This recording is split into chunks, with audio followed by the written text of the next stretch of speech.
జనగణన అనేది కేవలం జనాభా లెక్కలు మాత్రమే కాదని అది దేశ అభివృద్ధికి గట్టి పునాది అని ప్రతిపాడు ఎమ్మెల్యే వరపుల సత్యప్రభ అన్నారు. సోమవారం ప్రతిపాడు మండలం పెదశంకర్లపూడి గ్రామంలోని ఎమ్మెల్యే కార్యాలయంలో ఏర్పాటు చేసిన మీడియా సమావేశంలో మాట్లాడారు. ప్రతి 10 ఏళ్లకు ఒకసారి జరిగే ఈ ప్రక్రియ ద్వారా ప్రజల జీవన ప్రమాణాలను ప్రభుత్వం అంచనా వేస్తుందని, దీని ఆధారంగానే కొత్త పాఠశాలలు, ఆసుపత్రులు మరియు మౌలిక వసతుల కల్పన జరుగుతుందని ఎమ్మెల్యే వివరించారు. మే 1వ తేదీ నుండి 30వ తేదీ వరకు ప్రజలు తమ మొబైల్ ఫోన్ల ద్వారా స్వయంగా సెల్ఫ్ ఎన్యూమరేషన్ చేసుకునే వెసులుబాటు ఉందని, ఈ అవకాశాన్ని ప్రతి ఒక్కరూ ఉపయోగించుకోవాలని కోరారు.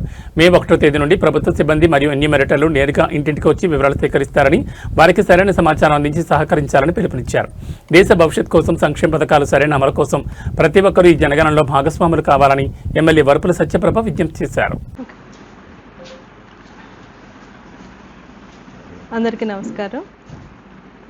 ప్రతిపాడు నియోజకవర్గ ప్రజలకు, మీడియా సోదరులకి, అధికారులకి అందరికీ కూడా నా హృదయపూర్వక నమస్కారాలు.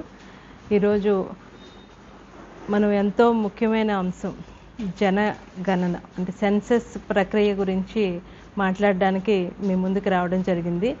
ఇది కేవలం సెన్సస్ అనేది కేవలం జనాభా లెక్కలు మాత్రమే కాదు, ఈ దేశ ప్రగతిని ముందుకు తీసుకెళ్ళడానికి కూడా ఎంతో ఉపయోగపడుతుంది. అంతేకాదు ఇది 10 సంవత్సరాలకు ఒకసారి నిర్వహించే కార్యక్రమం. దీని ద్వారా ఆ ప్రదేశాలు, ఆ ఏరియాల్లో ఉన్న పరిస్థితుల్లో అయితేనేమి, ఆ జనాభా బట్టి అక్కడ ఉన్న వారి స్థితిగతులు, లేదంటే వారి జీవన ప్రమాణాలు, ఇవన్నిటి మీద కూడా ప్రభావం చూపడానికి జనగణన సెన్సస్ ప్రక్రియ ఎంతో ఉపయోగపడుతుందని ఈ సందర్భంగా తెలియజేసుకుంటున్నాను. అంతేకాదు ఈ ప్రక్రియ ద్వారా, దీని ద్వారా వచ్చి సమాచారం ద్వారా ప్రభుత్వంకి సంబంధించిన సంక్షేమ పథకాలను కూడా వారు ముందుకు తీసుకెళ్ళడానికి ప్రభుత్వానికి ఎంతో ఉపయోగపడుతుంది.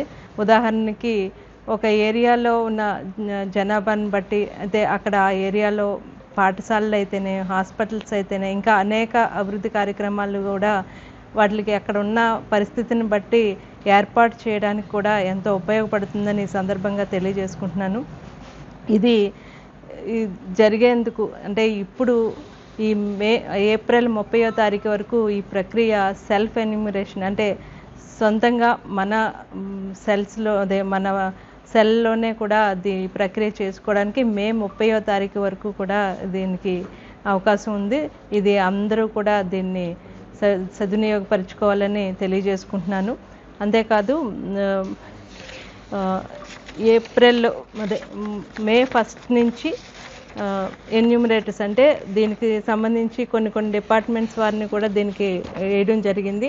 వారు కూడా దీన్ని మే 1 నుంచి గ్రామాల్లోకి వెళ్ళి ఈ కార్యక్రమం అన్నది ప్రారంభిస్తారు.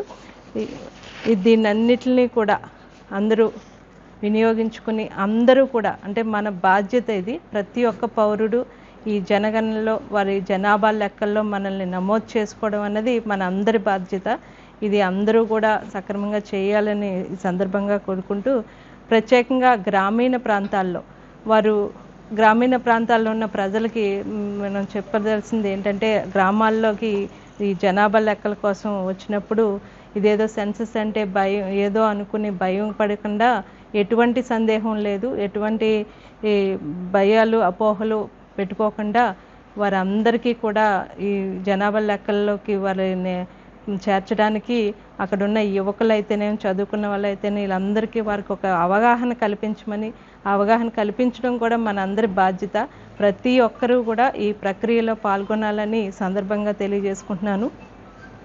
ఒక గ్రామం అభివృద్ధి చెందినప్పుడు మండలం అభివృద్ధి చెందుతుంది, మండలం అయితే నియోజకవర్గం అభివృద్ధి చెందుతుంది. మన రాష్ట్రం అభివృద్ధి చేయాలంటే నియోజకవర్గాలన్నీ అభివృద్ధి చెందినప్పుడే రాష్ట్ర అభివృద్ధి అనేది ముందుకు పరుగులెడుతుంది. మనం అందరం కూడా ఒకటే నినాదం, ఏదైతే సరైన సమాచారం సుస్థిర అభివృద్ధికి మార్గం అన్న ఒక నినాదంతో ముందుకు వెళ్తూ ఈ సెన్సస్ ప్రక్రియను అన్నది విజయవంతంగా పూర్తి చేయాలని ఈ సందర్భంగా ప్రతి ఒక్కరిని కూడా కోరుకుంటున్నాను. అంతేకాదు చివరగా దీన్ని మే 1 నుంచి ఎన్యూమరేటర్స్ అంటే దీనికి సంబంధించి స్టాఫ్ను కూడా వారందరూ కూడా గ్రామాల్లోకి తిరిగి ఈ జనగణన ప్రక్రియ అన్నది మొదలు పెట్టడం అంటూ జరుగుతుంది. వారు మే 1 నుంచి అంటే వేసవి అన్నది ఎండ తీవ్రత ఎక్కువగా ఉంటుంది కాబట్టి వారు కూడా తగిన జాగ్రత్తలు తీసుకుని గ్రామాల్లోకి వెళ్లాల్సిందిగా కోరుకుంటూ, వీటన్నిటికీ అందరూ కూడా సపోర్ట్గా ఉండి ఈ కార్యక్రమాన్ని మన నియోజకవర్గంలో సక్రమంగా విజయవంతంగా పూర్తి చేయాలని మనస్ఫూర్తిగా కోరుకుంటూ ధన్యవాదాలు తెలియజేసుకుంటాం.